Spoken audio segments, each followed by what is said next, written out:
Like, I need to do some skincare. So I'm gonna do first, I am going to apply some clay mask.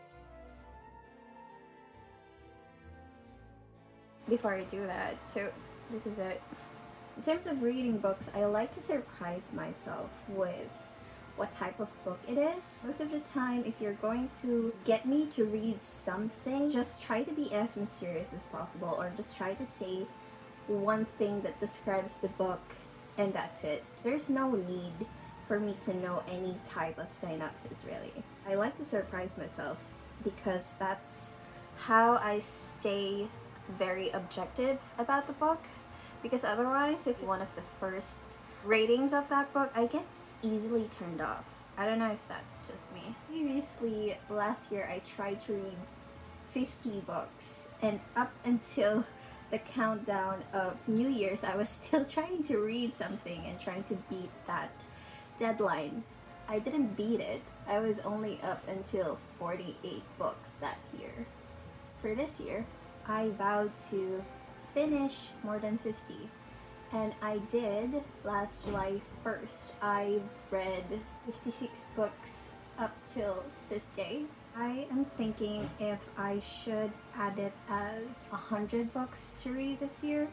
The only reason why I completed so much in such a short period of time for someone who hasn't read in a while is because I've been reading a lot of the YA books that I did not read when I was younger, or I wasn't able to buy it because it was so expensive. Now that I'm an adult with adult money, I can do that.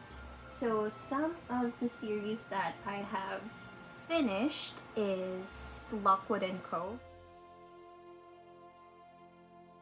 I read this mainly because Netflix decided to cancel it the moment I found it interesting, because I haven't seen thriller YA that's action based, not really heavy on the romance side, and just very mysterious and carries it out through the whole thing. And I ate that up, especially with the ending on Netflix. That was a really big cliffhanger, and then a few weeks after they canceled it. So I had to know what's on the other side of the door. And when I found that out, I think it was about the third book where you found out what's behind the door, or the second, I'm not sure.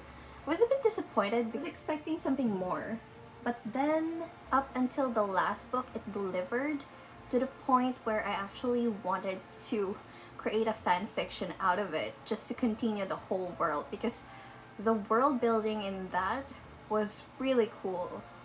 I like the way it treated the YA audiences in a way that these audiences are people who knows how to think. They didn't dumb everything down for the audiences, which I absolutely love. Breakup from Hell, something that was pitched to me as the girl is a normal one and then the guy is kind of like from hell. But the first few words on the first chapter, I think I read up until the third chapter, it wasn't for me. It was built for a different audience. I think this would be best for people who are just starting out on reading. I think on preteens. I am definitely not the audience for this. It felt very beginner friendly in terms of reading for me, so I dropped this. Second would be Sign Here. For this one, the pitch that I have is that a being, I can't say a person because it's a being now because they're dead. Yeah, what they call a person who's still living but is already dead. Anyway, I would just call it a being. A being is in charge of getting signatures from people who are still living. So it's kind of like a deal with the devil. If you want to get more money, if you get health, those are some of the things. So a being is trying to get out of hell to get as many signatures as that being can. And he partners up with another being that's down there who has a similar deal with the devil. So they're trying to get the people that they're related to sign signatures. I believe that gains them more of an entryway to their freedom. The reason why it fell through with me is because it has a lot of possibilities in this book. Because imagine that you're in the world of Satan and everything that annoys you is something that you have to live with for the rest of your day.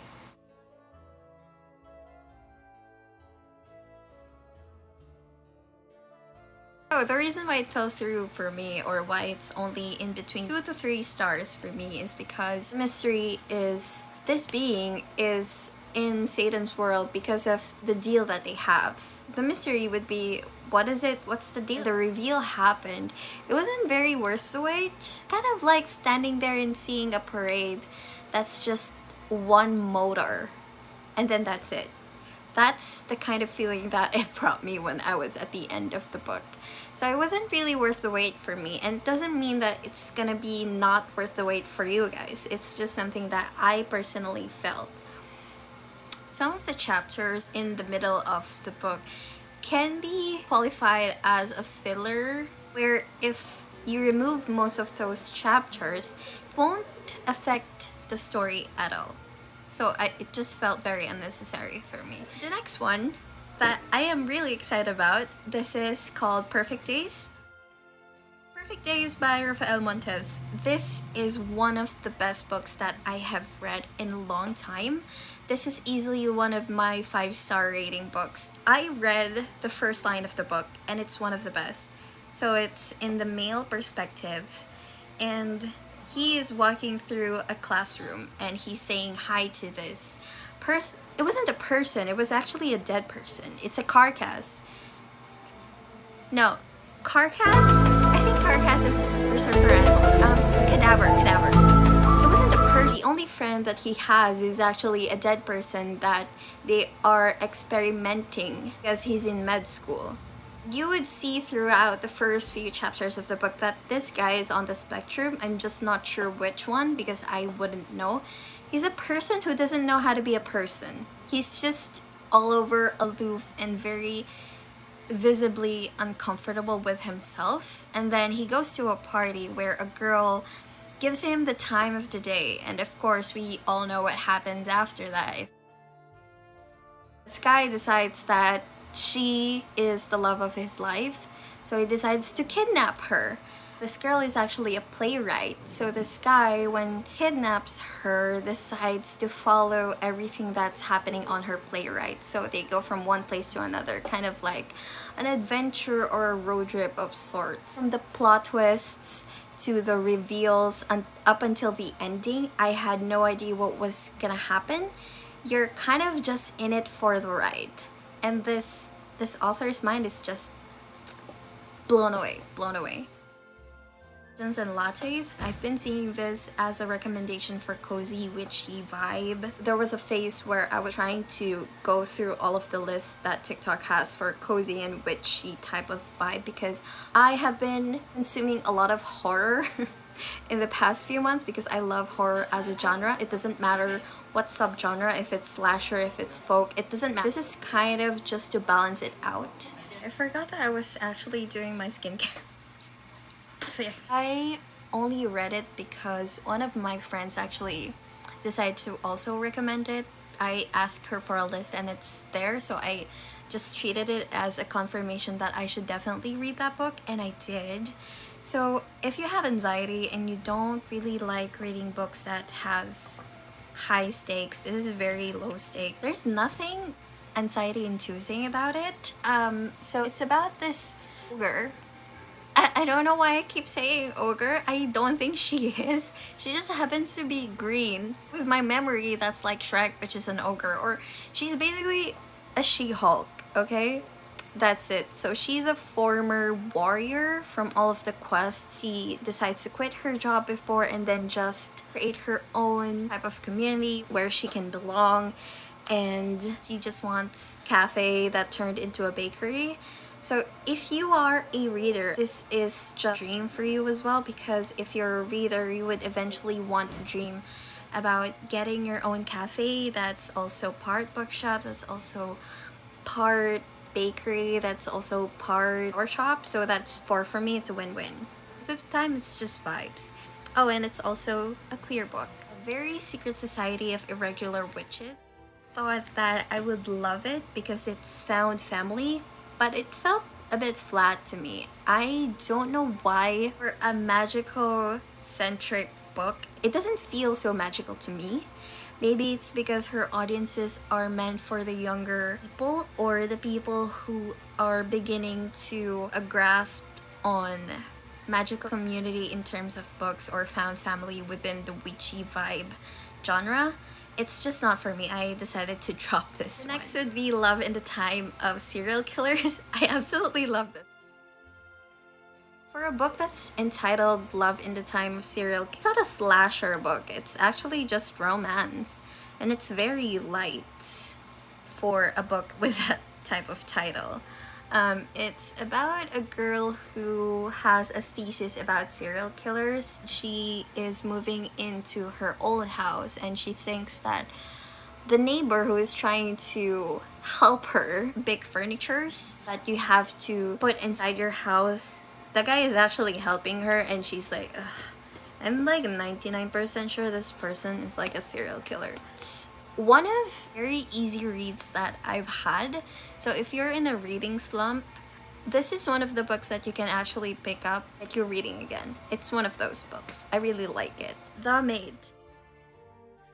This is also one of my 5-star ratings. This girl is a maid in a hotel and she is very clearly in the spectrum. She has autism and she does not know how to discern people's feelings. She takes things very literally, and that's why she loves to be in a hotel because it's very exact and her only task there is to clean up. The reason why this book is one of the most compelling ones that I have read so far is because her perception of being exact and making sure that the hotel is in condition is used against her when she finds out that one of her co-workers is actually doing drugs or selling it to some of the higher ups that is currently staying in their hotel. I like the exploration of how the audiences know the guys are clearly the bad guys doing something illegal. As we read her perspective, she can't discern this is bad. She doesn't know that the drugs that is clearly something that she sees is something bad. I love how the audiences can separate from her to us. And clearly it is the audiences that completes the whole experience of this story. She has a community of people who are willing to help her even though she does not know how to ask help properly. She doesn't know how to be human like us as an adult. I hope that I get to see another book from this author and specifically from this world and the characters in this. I didn't know that I had so much books from TikTok. I don't know why I'm still surprised. This one is The Writing Retreat. It's by Julia Bartz. I know I said I'm trying to balance out all of the horror media that I've been consuming, but this is clearly one of the horror thriller subgenres. There was a writing retreat. One by one, the people who are in those writing retreats began to die. They have a deadline for producing their novels, and then if they don't meet certain deadlines, they're just like killed off. At least that was my perspective on this book. But this one surprised me actually. I have never read a book where it's an all-female ensemble. There's one guy, but he's toothpick in the background. I do love the morally gray people and also the downright bad people that we still love just because they are our idols. So in this book, the saying don't meet your heroes or don't meet your idols applies. It's actually really great because you wouldn't think that someone who's just writing or typing in her computer can be something that can be turned into a thriller. Modern divination. I have so many people recommend this to me because it's dark academia and it's also cozy, but I didn't like it. The reason why I didn't like it is because none of the things that the main characters are doing makes sense to me, because initially they are pitched as enemies to lovers. I know that, but by the time that they're enemies and trying to traverse through being civil to each other, imagine if your enemy, someone that you absolutely hate academically or otherwise because they sound like an asshole to you, asks you that, hey, I can actually help you stay safe. I wouldn't believe that person. But she does, and she actually welcomes him to her house because she felt in danger and she has no idea why she felt in danger. At some point, they decide to go to the guy's house to keep her safe without any explanation on what's happening. And it's also very dragging. So many things that's actually happening. It makes it fast-paced, but at the same time, while you're reading it, nothing actually happens that has explanations or something that keeps you hooked until the end. This wouldn't be completed without the book of the year, if that's something that I can call it. It's Fourth Wing. This is done. I think this is done. Okay. Fourth Wing is something I did not know that I would enjoy. The way that Rebecca Yarros writes is she has tricked me into thinking that it's not an information dump. I think it's because you are going through this world without having any idea what it's about. There's just dragons and enemies to lovers. That's all I know. Going through it blind is actually the key point in this book. Once you see it on every list, you don't have to listen to everything, just read it yourself. It actually makes it more enjoyable, at least for this one. There's a lot of things that she does that was very unexpected to me. Is bonding with a dragon, not just one dragon that's all powerful, but two. So it's in this place where they are constantly at war, hence the reason why they had to militarize their part of the country. That's the reason why they had to draft all of the people by the age of 16 onwards. Just telling you, it's one of the best reads actually that I think deserves the hype. It's unexpected that they actually have spicy scenes. I am just disappointed by the people who bullied me into reading this. I saw that she had an interview on Goodreads about her second book, which is also coming this year. And she says that this is part of a 5-book deal. And I'm like, I don't read series that aren't finished yet because I have an active imagination and I would eventually forget the canon events and just trust the things that I have created on my mind. So please don't recommend me some things that aren't finished yet. Thank you. We have the other Merlin. I actually saw the TikTok account of the author because I have loved her when I was in high school. The beginning of everything and also Extraordinary Means. I love Extraordinary Means a lot. I think I would just love to talk about that rather than the other Merlin because I didn't like it. All I know is this is a retelling of Merlin and Arthur when they were teenagers. Why didn't it work for me? I think the reason why is because I'm too old. I really think this is made for teenagers. It's just more relatable when you're at that part of your life where you're allowed to make choices in your life where you're halfway through realizing what it actually means. You're allowed to be nobody and feel like the world is against you. That's what it felt to me, the other Merlin. And halfway through it, I was just really pushing myself to finish it because maybe the ending would make sense for me or it would be worth the read. But it was not. I know there is another book coming out about this, or there already is, but I don't think I'll be reading the second book at all. It's just not for me. There's really nothing for me to want to read it again. And it's a very forgettable experience. And the last book that I have from TikTok is One's Company. This one is a very unique read to me. Easily one of the 5 stars that I have. One's Company is about a girl who is R-worded when she was a teenager and she was staying with the family that decided to care for her. The people that she was with was killed off. She was the only survivor and she's still recovering now. She decided that she has to change her life. And she won $1 million.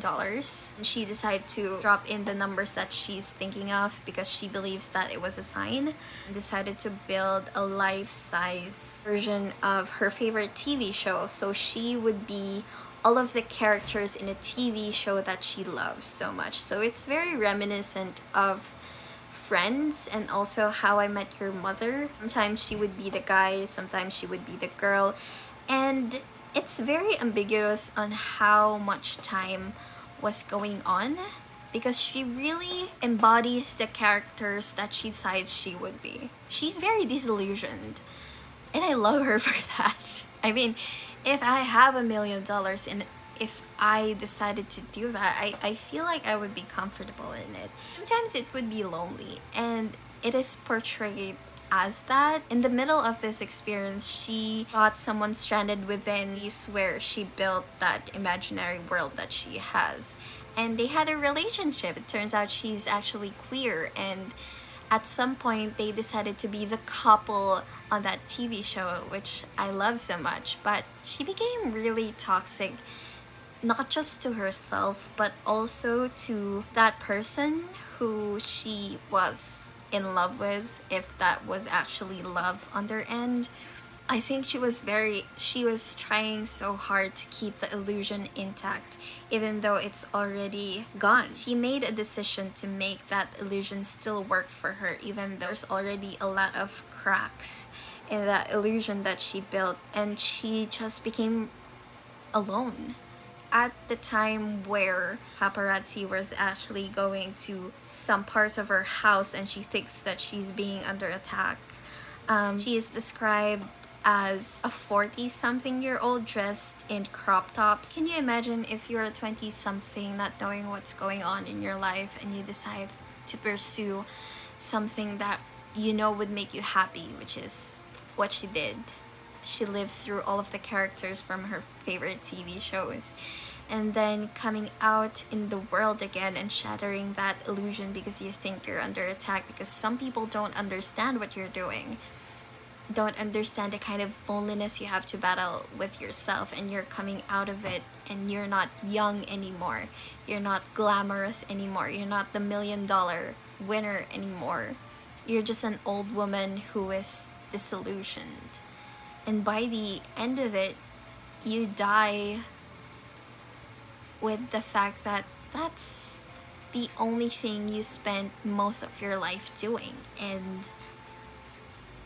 by the end of reading this one, I was just staring into nothingness, thinking if I had the chance, would I do that by myself, or would I want to change her decision to maintain that illusion that she has, or just follow the person that she was in love with and try to discover the world in a different light.